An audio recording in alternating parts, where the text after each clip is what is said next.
I don't think about it being an image that often until people bring it up. Or I see this guy walking around, and I start to laugh, and I go, uh-oh, wait a minute, I think I look like him. So then I compliment him and tell him how good he looks. Yeah.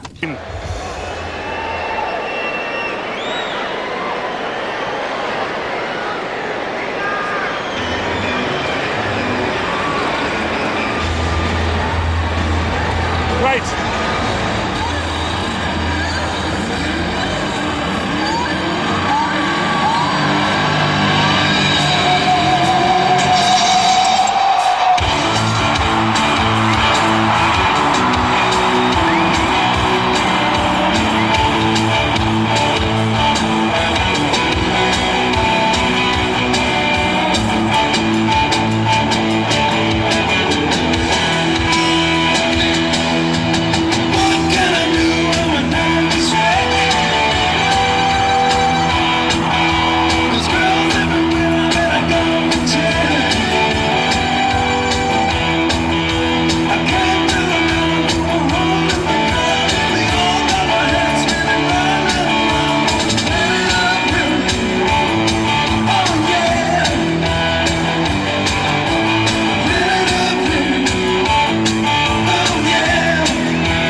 Frank and myself are originally from here. Yeah. And so it's always exciting just to play in Dallas or anywhere in Texas. And also over the big water, too, when we come over to see you guys. I was thinking back that we did a stadium show here in October, and we did 80,000 people then, and then to come back 6 months later and sell out, two 20,000 seat shows and have the response like that was really neat. And a lot of people would come up and say, I saw the show in October and I had to come back and see this one. It was neat that they would, want to come back that quick. Actually, last night was just all of our relatives. Tonight is the audience, but last night was just the Hill and Beard clan there. So, so we'll see how they react tonight. Yeah. Of course, they liked Dusty last time. Every girl crazy about a sharp-dressed man.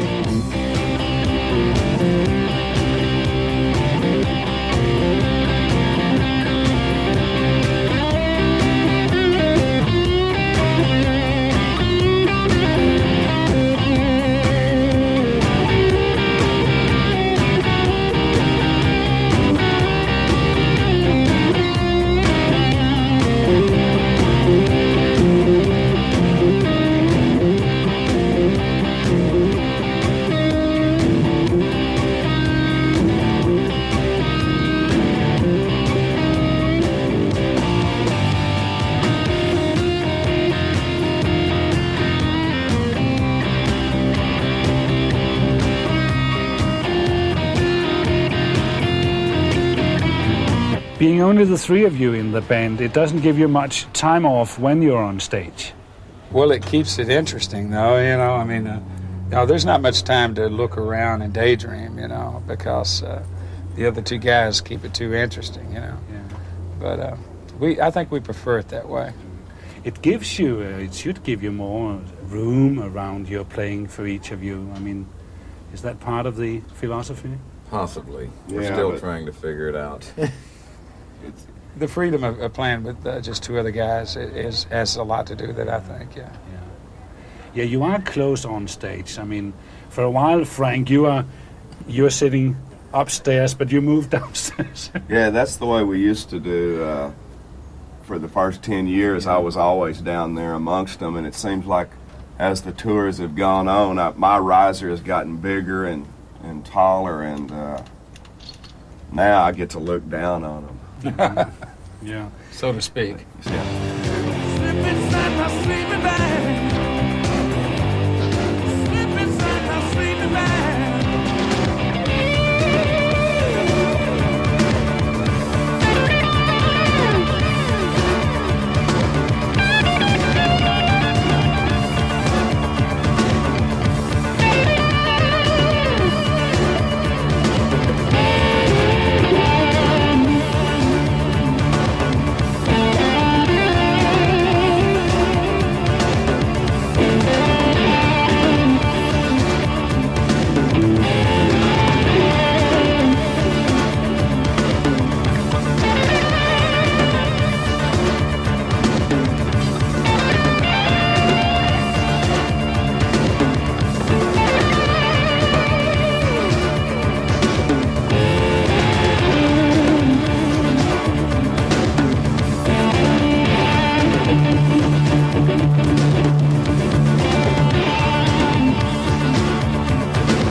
tunes maybe start with a drum beat,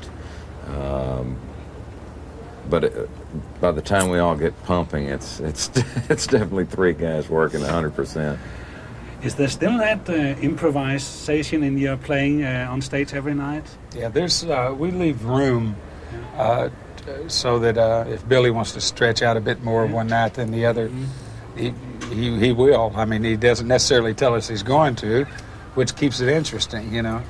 And but there's always room for improvisation, you know. It keeps it, like I said, keeps it interesting. Room for mistakes. Plenty of room. Plenty of.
2000 blues.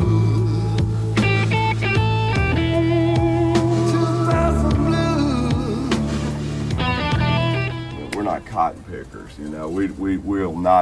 We'll never be able to call ourselves the true blues guys like Muddy and Howlin' Wolf and all those people. We have an interpretation of the blues that it might have a happier note to it. Now that you mentioned it, I hadn't really thought about that. We don't sing about the traditional blues type things. Our stuff is usually about our car breaking down or our woman stealing our car or something like that. Which will give you the blues. Yeah, I mean, that's the blues, but... This move, Yeah. that was Frank. Actually, we were doing a shot where the car went by, and the guy said to watch the car go by. And we did that a few times, and it was boring. Frankly, it was boring. So Frank said, why don't we do something? And I think you just... Yeah, here it goes like this. So we did it and didn't think much of it. You know, I didn't know it would turn into a signature there. Let's hear a little about the CC Top cars. The first, Billy. Well, it started out as a 33 Ford, and then we got a hold of it. I'm not sure what it is now.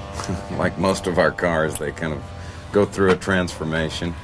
I say our cars, they're really the girls' cars. The girls drive They the get cars. to drive them. What does it take to become a CC Top car?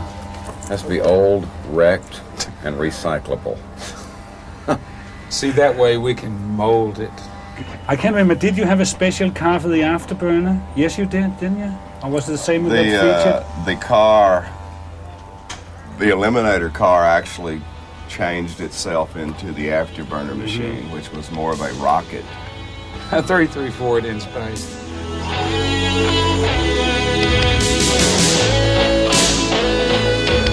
You did the recording of the Recycle album in Memphis, Tennessee. Why did you choose Memphis? Well, we recorded in a different studio this time. And this studio is on Bill Street, you know, the famous blues area. So, therefore, when we took a break, a 5-minute or 10-minute break, we'd go outside and there'd be blues guys playing on those street corners and all these clubs and everything. And the 10-minute break would turn into 2 hours. And we'd come back in the studio kind of revitalized. So that had a lot, I think, quite a bit of influence on the album. Billy, you'll have to tell me about My Head's in Mississippi, because that's a blues tune, isn't it? It is. It's Yeah. kind of unusual in that it was our way of kind of testing how far blues could go in a modern vein.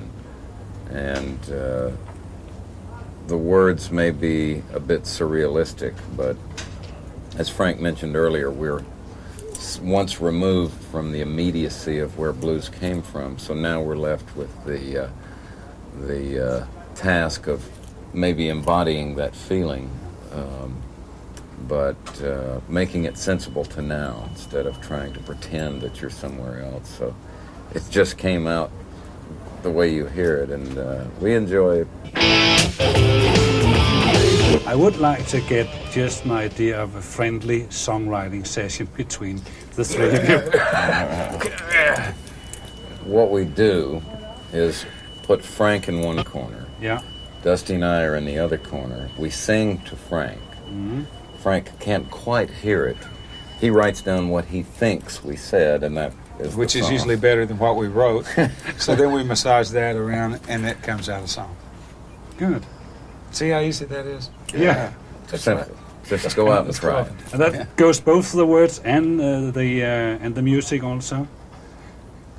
Yeah, well, Billy always hears it different from the music. I mean, every night. So until we put it down on the record, it changes constantly. Okay. The Texas State Legislature inducted you as Texas State Heroes. When did that actually take place? It unfolded backstage at the last appearance in Houston, Texas. And a number of our friends were present, and it was actually quite surprising for us to be honored with such a distinction, because the last guys that were in, I think, were over 100 years ago. Yeah, in the Alamo. And, Some of those guys. Yeah. So it was a big honor. It was very nice. You know, they made a ZZ Top Day across the state and gave us the flag that was flying over the Capitol that day. Easy for you to say. Yeah. And all this happening only 20 years after you shuffled your way around. That's right. It was really nice. Well, we kind of look like those guys. Yeah. Yeah. Well, also last night we got the key to the city of Dallas. You know, which I thought was kind of nice too. In becoming a Texas State Hero, you joined legends such as Davy Crockett and Jim Bowie. I mean, we know about you, but who are the other guys? Ooh, you got to watch that before you hear here. Yeah, they were in the Alamo, you know. Yeah. Mm-hmm. And it wasn't hard to be in the same company as those guys. Sure. In the schools, they teach Texas history before they teach U.S. history. That's how the Texans feel about it. We've been knowing about Jim Bowie and Davy Crockett and Travis and all those guys since we were 5. They were really heroes. Are they all connected with the Alamo? Yeah, they all died at the Alamo. In doing part of my homework and coming over here, I found that Texas has a state song, Texas, My Texas. Which of your songs would you recommend as a Texas official state song if you ever were to pick on one? Beer drinkers and hellraisers.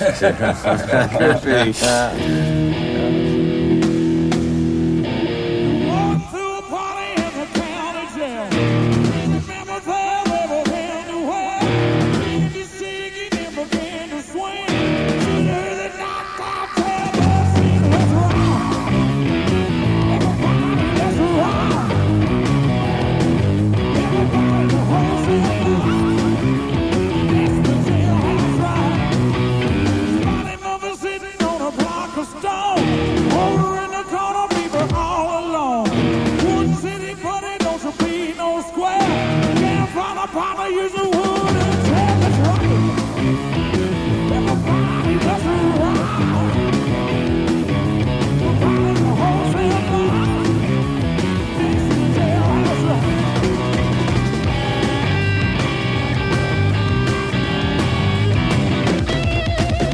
really, your image is timeless. I mean, in 30 years' time, you look exactly like you did when you were 30. Probably be sitting right here doing something like this Yeah. too. Yeah. You know, or somewhere on the road. You know. And finally, here's a question from all the ladies in Denmark. Ah, good. When at night, do you guys sleep with your beard over or under the blanket? We should invite them to find out.